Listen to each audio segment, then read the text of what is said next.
The night sky tore open with fire.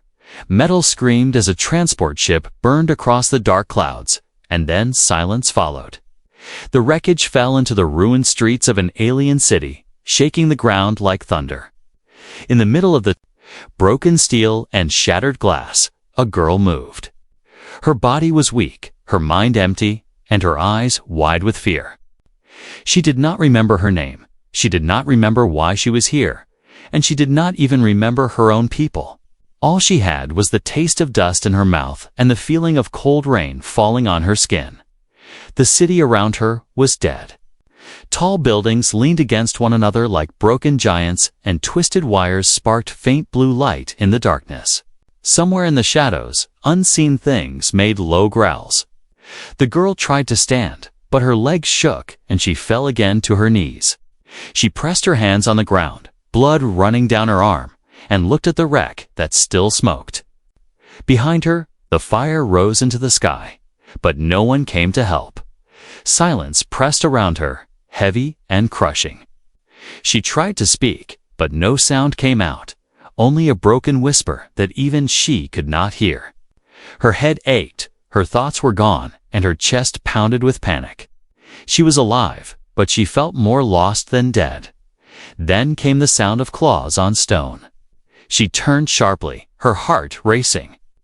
Out of the dark alley, glowing eyes appeared 5, then 10, then more. Dogs, thin and wild, stepped out of the shadows. Their ribs showed under torn skin, their teeth sharp, their eyes bright with hunger. They circled her slowly, their growls echoing off the walls of the dead city. The girl froze. She had no weapon, no strength, nothing but her own trembling hands. One of the dogs stepped closer, its breath hot and foul as it sniffed her. She expected pain. She expected the end, but instead, the animal stopped and stared into her eyes. For a long moment, neither moved. Then the dog sat down in front of her. The others followed, lowering their heads, surrounding her not as prey, but as something different. The girl's breath shook as she reached out. Her fingers touched the rough fur of the first dog, and instead of biting, it leaned into her hand. A strange warmth spread through her chest, something that pushed back the cold and the fear. She did not understand it, but she felt less alone. Hours passed, and she sat among the pack. The fire from the wreck burned behind her, and the rain washed the blood from her skin. The dogs lay close, their bodies giving her heat against the cold wind. She closed her eyes for a moment, hearing only the soft breathing of her new companions. She thought she might not survive the night, yet. The pack stayed. When dawn came, the ruined city looked even more lifeless. Ash floated in the air like snow, and the streets were empty. The girl rose slowly, her legs weak but moving. The dogs moved with her, their steps silent and sure. Wherever she turned, they followed. She found scraps of food in a fallen market stall, rotten and bitter, but she shared it with them, and they ate together. As the days stretched into weeks, she learned to move like them. She crouched low when danger passed. She ran fast when shadows chased. She howled at the moon with them, a broken voice rising into the night, and for the first time she felt like she belonged to something. The people who still lived in the city began to whisper about her.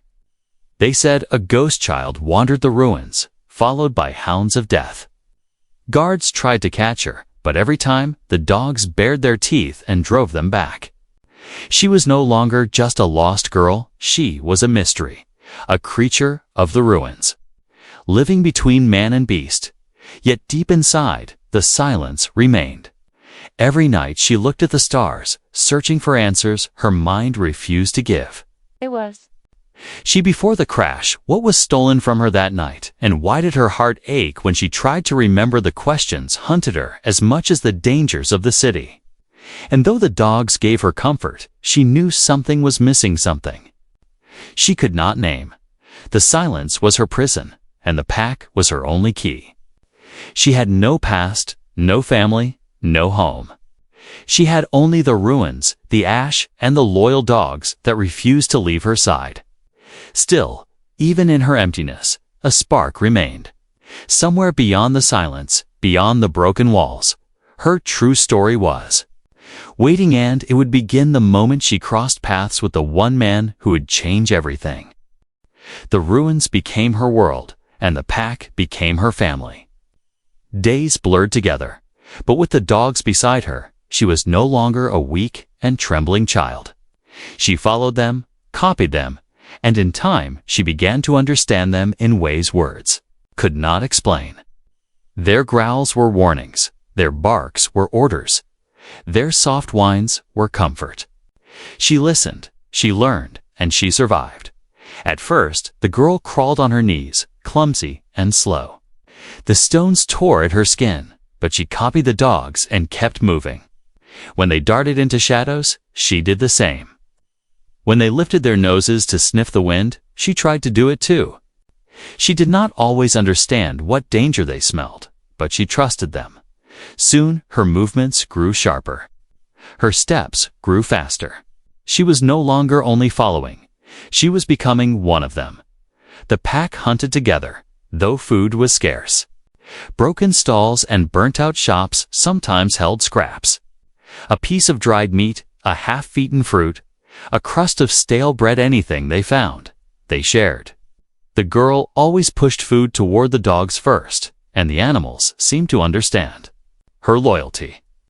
In return, they guarded her like a leader, not letting anyone or anything harm her.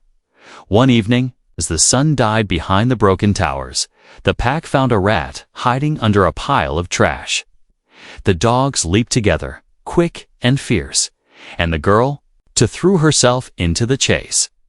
Her hands grabbed, her nails scraped, and to her shock, she caught it. The others stopped and stared, their yellow eyes glowing in the shadows. She held the rat in her trembling hands, her chest heaving. A growl escaped her throat, not human, not beast, but something in between. Then she dropped the kill to the ground, and the pack tore into it, their teeth snapping. From that night on, the dogs saw her not as weak, but as one of their own. They circled her tighter when she slept. They nudged her forward when she slowed. They licked her wounds when she bled. The bond was sealed, and the girl felt a warmth she had never known before belonging. But the city was not blind. People whispered about the strange child running with dogs. Some called her cursed, some called her dangerous, and some called her a spirit of the ruins. The guards who patrolled the streets began to hunt her. They set traps, throwing poisoned scraps into alleys, hoping to kill the pack. Yet the dogs were clever, and the girl had learned their ways. They smelled danger before it came, and together they escaped every attempt. One night, torches burned in the distance.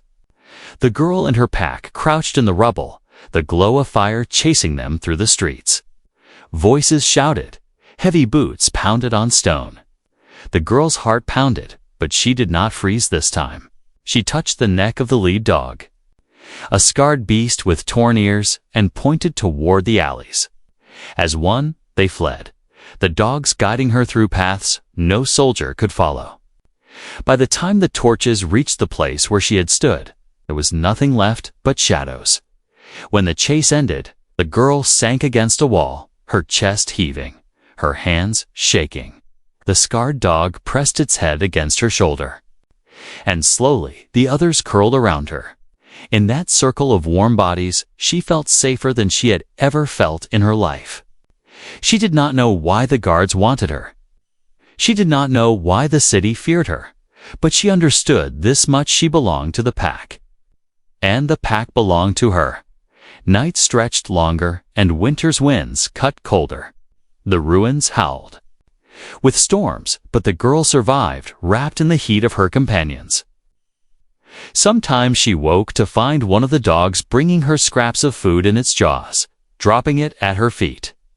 Sometimes she woke to their warning growls, only to see shapes moving in the dark: scavengers, thieves, men with knives. None dared come close when they saw her surrounded by sharp teeth and glowing eyes. She no longer feared the silence of the ruins, where once it had crushed her, now it sang to her. The ruins belonged to her. The empty streets, her hunting ground, the howling night, her song. Her voice, once broken, grew stronger. She laughed when the dogs played. She cried when they licked her face. She shouted into the sky when the storms raged. Yet in the quiet moments, when the pack slept, her thoughts turned inward. She tried to remember who she was before the crash. Sometimes flashes came, bright lights, a voice calling her name. A touch on her hand, but as quickly as they appeared, they vanished, leaving her more lost than before. She would clutch her head, pressing her palms against her skull, trying to hold on to the memories. But the silence always returned, heavy and cruel. Still, she lived. And in living, she grew. No longer a nameless child, she was something new, a wild girl, raised by the dogs of the ruins. People feared her, but she no longer cared. The pack was her family, and in their eyes, she was more than human. More than lost, she was one of them, and yet, fate was not finished with her. In the days to come, her path would cross with a man unlike any other. A man who would see through the wildness, who would not fear the snarls of the dogs, who would give her something even deeper than survival: love. But for now, in the cold ruins, she lay among the pack, their breathing steady, their bodies pressed against hers. She closed her eyes and whispered to herself, though no one could hear, "I am not alone anymore." Asterisk. The girl thought the ruins were all she would ever know. The pack was her blood, the streets were her kingdom, and the silence was her prison. She had learned to fight like an animal, to run like the wind, to sleep with her ears open, she thought. Nothing new could come. Nothing different could break through the life she had built with the dogs. But fate always waits for the moment when you stop expecting it. It happened one night when the moon was full and silver light spread across the cracked towers. The pack had led her to the edge of the ruins, a place she rarely went. Beyond those broken walls lay the border, the place where soldiers guarded the living city. The air smelled different there, cleaner, touched with the scent of cooked food. The girl's stomach twisted with hunger, and the dogs growled low as if they felt the same. As she crept closer, she saw movement.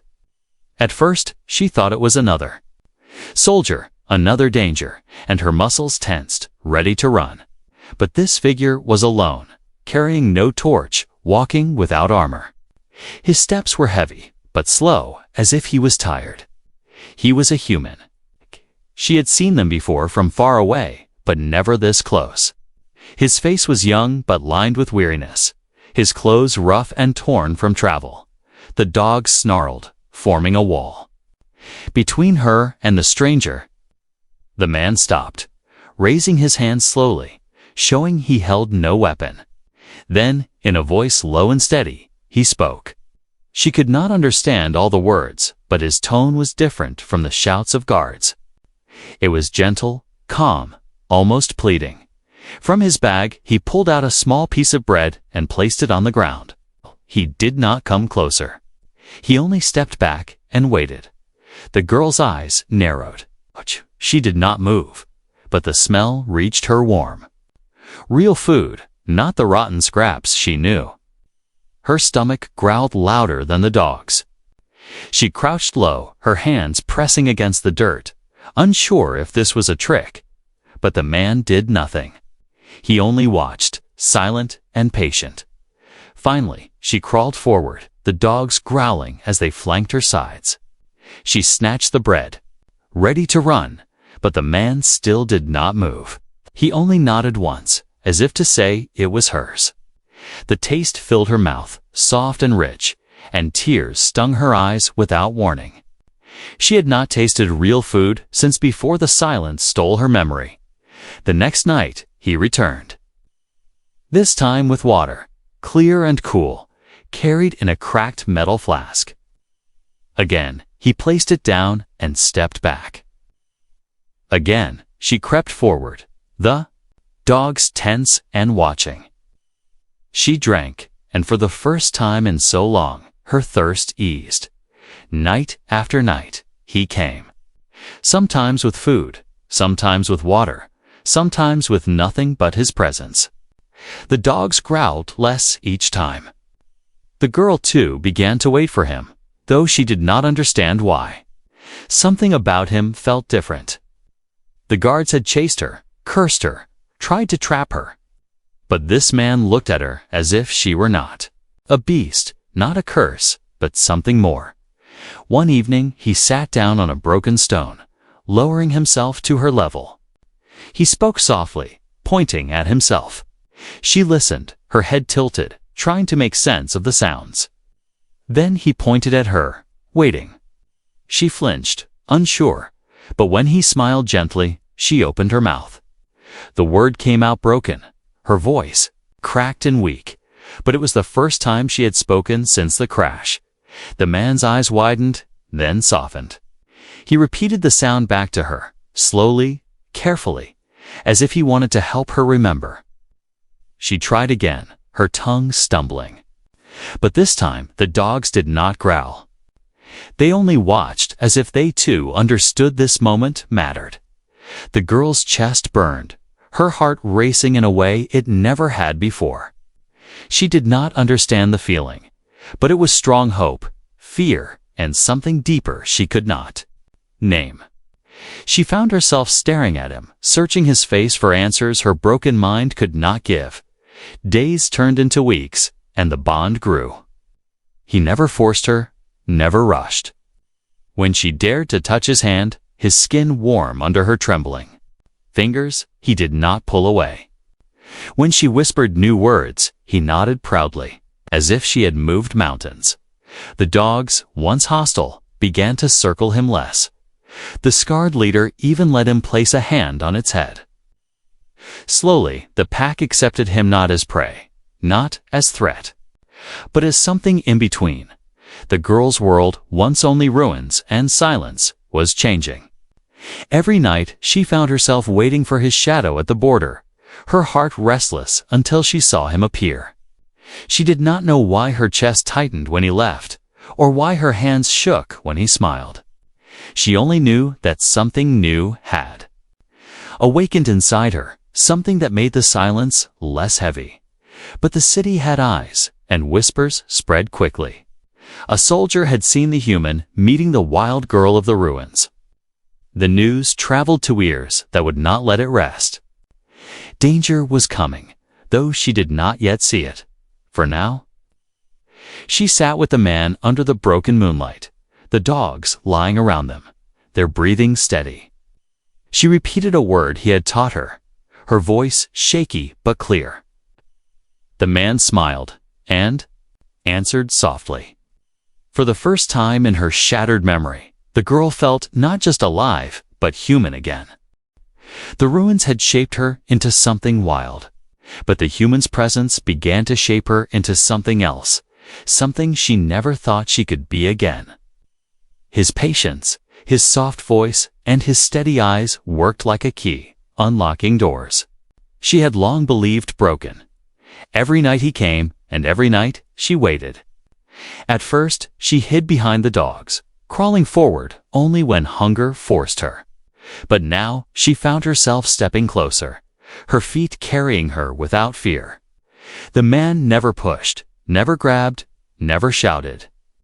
He simply sat with her in the silence, letting her feel safe. One evening, as the sun bled orange through the shattered towers, the girl touched his hand again. This time, she did not pull away. His hand was rough, scarred by work, but warmer than the fire she huddled near at night. Her heart pounded in her chest, her breath uneven, yet she held on. The dogs watched in silence, their ears twitching but their teeth hidden. The man smiled. Slowly, he lifted a finger and pointed to the ground. "Sit," he said softly. She tilted her head, unsure, but when he gently lowered himself onto a broken stone, she copied him, folding her legs beneath her. She did not understand all the words, but she understood his intent. He began teaching her. Simple sounds, simple names. He pointed at himself, repeating his name until she echoed it back, her voice cracked but clear. Then he pointed at her. Hesitated, her mind empty, no memory rising. He waited, not with frustration, but with calm. Finally, she gave him a sound broken, uncertain, but hers. He nodded, repeating it back as if it were the most important word in the world. The wall. Between them cracked further. The dogs, too, began to change. The scarred leader allowed the man to touch its head, though its eyes never left his face. Smaller ones pressed against his legs, sniffing him without growls. The pack had accepted him, and in their acceptance, the girl felt her own trust deepen. Still, the silence inside her mind fought back. At night, when the human left and only the pack lay around her, memories flickered flashes of light. A woman's voice, laughter in a hall, the sound of glass breaking, then fire. She would wake shaking, her hands gripping her head, her breath caught in her throat. The dogs licked her face, whining softly, but no comfort was enough to bring back the truth. And yet, with the man, she felt less broken. One night, he brought a small piece of cloth clean, folded, smelling faintly of soap. He reached out carefully, touching the dirt-stained fabric that wrapped her shoulders. She tensed, ready to pull away, but he shook his head gently, as if asking permission. Slowly, he placed the cloth in her hands. She stared at it, confused. It was soft, too clean for her world of dust and ash. She pressed it to her face, breathing in the strange scent. And for reasons she could not explain, tears slid down her cheeks. The man did not speak. He only placed a hand lightly on her arm, a silent promise that she was not alone. Day by day, her voice returned. Her words were clumsy, her sentences broken, but each attempt made the man smile. He corrected her gently, repeating the sounds until she understood. She laughed when she failed, then cried when she succeeded, overwhelmed by the weight of her own progress. The man never mocked, never tired. He gave her patience she had never known. The wall inside her began to crumble. She felt things she could not name: warmth in her chest, fire in her cheeks, a restless ache when he left. She found herself waiting for him longer, her heart sinking when his shadow did not appear. The silence that once crushed her now felt lighter when he was near. As if his presence carried some forgotten part of her soul. But the world outside was watching. The people in the city had grown more restless with the whispers of the wild girl and her dogs. Some called her cursed, others a danger. The guards who once failed to catch her were ordered to watch the borders more closely. And some had noticed the human who came each night. One evening, as the girl and the man shared scraps beneath the ruined arch of a broken gate, a voice carried from the shadow sharp, accusing, dangerous. The man stiffened, rising to his feet. The dogs bristled, their growls rising in unison. The girl clung to his arm, her eyes wide with fear. Soldiers stepped into the light, their weapons drawn, their eyes full of suspicion. They had found her. The man moved in front of her, his body tense, his hand reaching back as if to shield her. The dogs spread out, their teeth bared, their eyes glowing in the moonlight. For the first time since the crash, the girl felt a different kind of fear, not for herself, but for him. The wall was gone. The silence was broken. She was no longer just a ghost of the ruins. She was someone who had something to lose, someone she could not bear to lose. And in that moment, as danger closed in, she realized the truth. The pack had given her survival. But the man, with his voice, his patience, his warmth, he had given her life. The soldiers' voices carried through the ruins like knives in the dark. The girl crouched low, her body pressed against the man's back, the pack growling at her sides. The torches glowed brighter, cutting through the night and the sound. of boots struck the stone like war drums. She had escaped countless hunts before, but this was different. This time, she was not alone. The man stood firm, shielding her with his body. His eyes moved quickly, searching for a path, but the soldiers had closed in on every side. One of them stepped forward, his armor scratched and dented. His voice sharp with authority. "Stand aside, human," he barked, raising his hand. "That girl does not belong to you. She is property of the council." The words struck her like a blow. Property. She shook her head, confusion tearing through her mind. She did not know the council, she did not know these men. Yet something inside stirred at the sound of their voices, like an echo from the past. The man's jaw tightened. "She is not property," he said firmly. "She is alive, she is free." The soldiers sneered. "You do not understand. That girl is no wild orphan. She is the lost daughter of House Vera, heir to bloodlines older than this city. The council has searched for her since the accident. She belongs to them." The girl's breath caught. Images flashed in her mind: golden halls, a tall figure, draped in silk, laughter that sounded like bells, then fire, smoke, screams, and silence. She pressed her hands to her head, gasping, as broken shards of memory cut through the walls she had built. House Vera. Heir, daughter. The words burned inside her skull. The man looked back at her, his eyes full of shock, but also fear. "Is it true?" he whispered. She shook her head violently, tears spilling down her cheeks. She did not know. She did not want to know. All she had now was him and the pack. The rest was pain. The soldiers stepped closer. The dogs snarled, circling tighter, their teeth flashing in the torchlight. The scarred leader lunged forward, snapping at the soldier's boot. The men shouted, raising weapons, but did not strike. "Not yet. Come quietly, girl," the soldier demanded, his voice cold. "Your duty is not here, playing animal in the dirt. Your duty is to your people, to your blood." The girl trembled. Duty, blood. Chains, the words sounded like prison.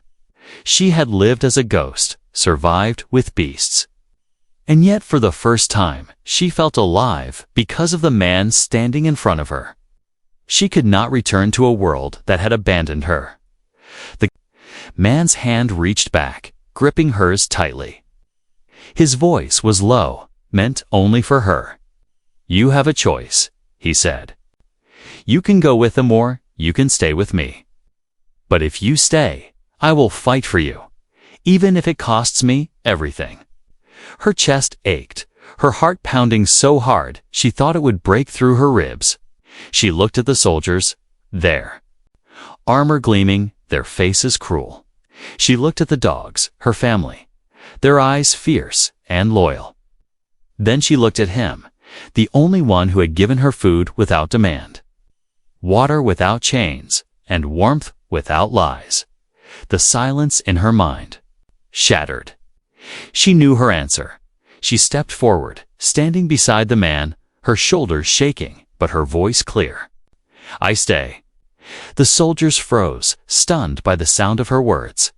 Her voice, weak but unbroken, echoed through the ruins. The man smiled faintly, pride shining in his eyes. The dogs barked, sharp and loud, their growls turning into a chorus of defiance. The soldier's sneer twisted into rage. "So be it. You choose the human, then you will share his fate." Blades glimmered in the torchlight, but before they could strike, the pack leaped. Shadows moved faster than steel. Teeth tore into leather. Claws raked against flesh, and the ruins filled with chaos. The man pulled the girl close, guiding her through the storm of snarls and screams. They ran. Slipping through alleys the dogs cleared with snapping jaws. Arrows flew, torches fell, but the pack never let the soldiers close. At last, breathless and bruised, They reached the edge of the ruins where the night swallowed them whole. The soldiers' shouts grew distant, lost in the maze of broken stone. When they finally stopped, the girl collapsed against the wall, her body trembling. The man knelt beside her, his hand brushing dirt from her face. "They know who you are," he said softly. "They will come again." She shook her head, gripping his hand tightly. "I am not theirs. I am me." Tears ran down her face, but her voice was steady. "I choose you." The man's eyes softened, his thumb brushing against her hand. "Then we will face them together." The pack lay around them, blood on their fur, their bodies weary but unbroken. The scarred leader pressed its head into her lap as if sealing her choice. She stroked its fur, her tears falling into its coat. The past had returned, heavy and cruel. But it no longer owned her. She had found something stronger than memory. She had found love, and in that love she had found freedom. But the council would not stop.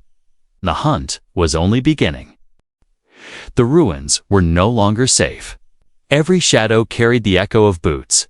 Every whisper of the wind sounded like soldiers searching for them. The girl moved with the pack and the man deeper into the forgotten alleys, but the fear never left her. She had chosen, she had spoken, and now the world would not forgive her. The man carried no sword, no shield, but he carried courage. He walked with his shoulders straight, though his eyes were always sharp, scanning the streets for danger. The dogs stayed close, their teeth ready, their ears twitching at every sound. And the girl, once silent, once empty now, stood between two lives. She was the daughter of House Vera, bound by blood. But she was also the wild child of the ruins, bound by loyalty to the pack and the love growing in her heart. One night, as the stars glittered above the shattered towers, she sat beside the man at the edge of a ruined bridge. The dogs slept in a circle around them, their bodies warm against the cold stone. She looked at him, her voice quiet but steady. "They will come again," she said. Her words were broken, but her meaning was clear. He nodded, his jaw tight. "Yes, they will not stop. To them, you are not a person. You are a claim, a tool, a symbol." His hand closed around hers, strong and sure. "But to me, you are more. You are life." Her chest ached at his words. She leaned closer, her forehead brushing against his shoulder. For a long moment, they sat in silence, only the sound of the river far below filling the night. The girl did not know the word for what she felt, but it burned inside her. Warm and fierce. The days that followed were filled with pursuit. The soldiers brought nets, chains, even beasts to hunt her. The pack fought savagely, their loyalty unshaken, but the battles left scars. The girl, too, changed. She was no longer just hiding. When danger came, she fought beside them. She threw stones, swung broken sticks, screamed with a wild fury that made even armed men hesitate. The man never left her side. More than once, he bled for her. Once, when a soldier's blade cut close, he shielded her with his arm, the steel biting into his flesh. Blood poured, but he did not fall. He only gritted his teeth, dragging her away to safety while the dogs tore through their enemies. That night, as she cleaned his wound with trembling hands, tears filled her eyes. "Why?" she whispered. "Why bleed for me?" He looked at her with a faint smile. "Because you are worth more than my blood." Her heart broke and healed all at once. She pressed her hands to his, her voice shaking. "I am not noble. Am not heir. I am just me." His hand rose, brushing her cheek. "And that is enough. More than enough." It was then she realized the truth. She loved him, not with the faint memory of a forgotten past, but with the fire of the life he had given her. But love came with a cost. The council did not stop. They brought more soldiers, spreading deeper into the ruins. Rumors spread that they planned to burn the ruins entirely, smoke out the dogs, and drag her back in chains. Fear clawed at her chest, but the fire in her heart burned hotter. One night, when the torches lit the horizon, the man stood tall before her. "They will destroy everything to take you. The pack, the ruins, even me. But if you choose to return, they may stop." Her breath caught. Return? Go back to halls of gold too. Chains of duty, to a name that felt like ash on her tongue. She looked at the dogs, their scarred faces loyal. She looked at him, his blood still staining the cloth she had tied around his arm. Her choice was heavy, crushing, but her voice was steady. "I choose love," she said. "I choose you." The man's eyes widened, then softened. He pulled her. Close, their foreheads touching, their breaths mingling. Around them, the dogs howled into the night, their voices carrying like a vow. The soldiers came, their blades shining, their torches burning. The man stood with her, his arm raised, his body ready. The pack spread out, snarls ripping through the night. The girl stepped forward, her voice rising above the chaos. "I am not your heir," she shouted, her words clear and sharp. "I am not your property. I am free." Her cry echoed through the ruins, and the soldiers hesitated. For the first time, they saw not a lost girl, but a warrior surrounded by loyal beasts and shielded by a man who would die before surrendering her. The battle began. Fire lit the night, steel clashed with teeth, and the ruins shook with war. Yet in the heart of the storm, the girl stood unbroken, her choice clear, her love unshaken. The world might take her blood, her past, her name, but it could never take her freedom, and it could never take her love. The battle in the ruins left fire, smoke, and silence. The council's soldiers, beaten and bloodied, dragged themselves back to the city. Some fled in fear, swearing never to return. Others lay broken in the dust, their torches fading to embers. The pack stood victorious, though scarred and tired, their bodies marked by tooth and blade. And in the center of it all, the girl and the man remained standing. Side by side, their breaths heavy, their eyes unyielding. The ruins had always been filled with silence, but this silence was different. It was not the silence of emptiness, not the silence of fear. It was the silence after victory, after survival. The girl looked around at the wounded soldiers crawling away, at the dogs licking their own wounds, yet holding their heads high, and then at the man who had never let go of her hand. For the first time since the accident, she smiled through her tears. The man lowered himself onto a stone, his body weary, his arms still bleeding beneath the cloth she had tied.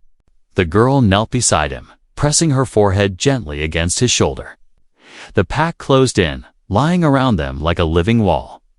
For a long while, they sat in the glow of dying flames, saying nothing. They did not need words.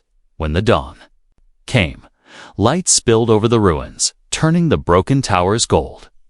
The girl rose, stretching her arms toward the sky as if claiming the world for herself. The man watched her, his lips curving into a tired but proud smile. "What now?" he asked softly. The girl turned to him, her voice no longer trembling. "We live." And so they did. In the days that followed, they left the deepest parts of the ruins, searching for a place untouched by the council's reach. They walked far, guided by the pack, until the city walls were only a memory. They crossed rivers, climbed hills, and finally reached a valley where the grass grew tall and the wind carried no scent of Ashdod there. They built a home. It was nothing. Grand just wood, stone, and fire, but it was theirs. The man shaped the walls with his hands, while the girl gathered food and water with the dogs. She laughed when the pack stole scraps from his bag, and he laughed when she tried to chase them but ended up tumbling into the grass. The sound of their laughter filled the air, chasing away the ghosts of the past. The girl learned more words. She learned to speak of hunger, of fear, of hope. She learned to call the dogs by names, each one fitting their scars and spirits. She learned to call the man by his name, each syllable spoken with a warmth that made him smile every time. And one night, when the fire burned low and the stars filled the sky, she whispered something new. "I love you." The words were small, fragile, but they carried more strength than any blade. The man's eyes softened, his hand brushing her cheek as he whispered back, "I love you too." The pack howled then, as if sealing the vow between them. Seasons passed, and the valley bloomed around them. The girl no longer felt like a ghost, no longer felt like a creature lost in silence. She was alive, truly alive. She woke each morning with the man beside her, the dogs around her, and the world open before her. The scars of her past remained, but they no longer chained her. They were reminders of the journey that had led her here, to freedom, to love. Sometimes, she still saw flashes golden halls, the sound of her family's laughter, the fire that stole it all. But instead of breaking her, those memories now made her stronger. She was not only the lost daughter of House Vieira. She was not only the wild child of the ruins. She was both, and Morche was her own. The council never found her again. Perhaps they feared the ruins. Perhaps they feared the pack. Or perhaps they simply knew that the girl they once claimed as theirs was gone forever. One evening, as the sun painted the valley in fire and gold, the girl sat by the man's side, the pack resting around them. She leaned against him, her head on his shoulder, her voice soft but sure. "I was empty," she said, "but you filled me. I was lost, but you found me. I was dead, but you gave me life." He wrapped an arm around her, holding her close. And now, she smiled, her eyes shining with tears. "Now I live with you." The dogs stirred, lifting their heads to the wind, and one by one they began to howl a song of loyalty, of triumph, of home. Their voices rose into the sky, and the girl lifted her own. Her voice no longer broken, but whole together. They sang into the night, not as beasts, not as slaves of the past, but as a family bound by love. The accident had taken her memory. The ruins had taken her childhood. But the man, his love, and the pack had given her something greater. A new life.